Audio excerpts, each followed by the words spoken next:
this is day 16. I just said started fasting to trigger food addiction, to the mental health, to feeling, whoa, currently not doing well. My physical body is in a lot of pain, a lot of inflammation. It's pretty much like I've stuck to like, though, if I like low carb. So like that transition, I wouldn't say ketosis because I've had things that are like higher above. This is so 60.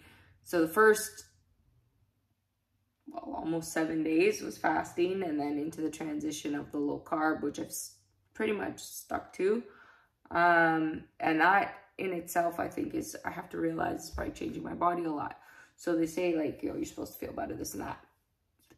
You feel worse before you feel better.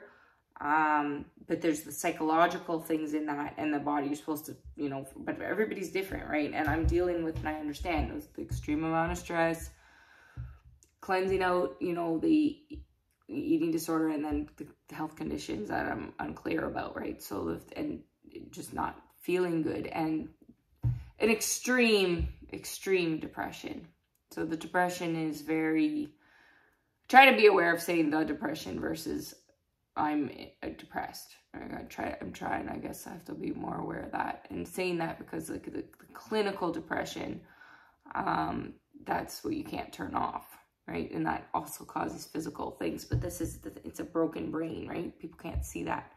So before, you know, realizing there's, you know, whatever actual physical conditions, which is the irony of my life right too, is, in the scary thing, like, is that I always wanted something that was a disease, almost like a cancer, something, because then maybe people would empathize with what I was going through. But the irony is I was never telling anyone what I was going through. So you don't know where that comes from, right? Like, you want people to know the pain. Well, that's the depression and the anger turned inward, and you want him to be seen or recognized for something, maybe some empathy or sympathy, but I would never give it to myself. So this is another irony. I actually just realized in saying that the person that I don't give that empathy to is myself.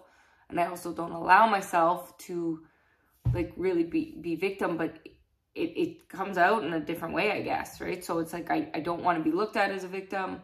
I want to be seen as strong, but then you want to be weak, like just really the massive amount of different psychological things from all of the abuse has really been playing a lot on my head.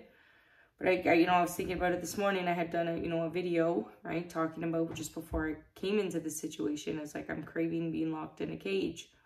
Well, I'm locked like I am now, like in it, but without going, I don't want going back to the hospital to be actually locked up.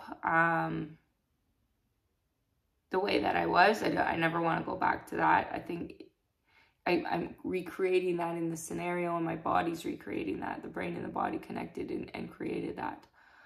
Being locked in isolation in a cell,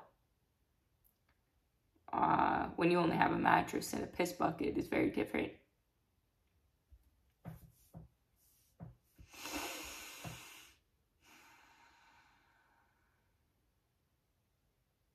Where does it take the human brain? It depends. Different for everyone. I know what it did for me. Well, that wasn't the first time. And that's the thing, when you live a lifetime in and out of a hospital, being told you're a certain way and crazy, only because you're hiding everyone else's secrets. What does that do to a person? I guess I need to give myself a little more credit.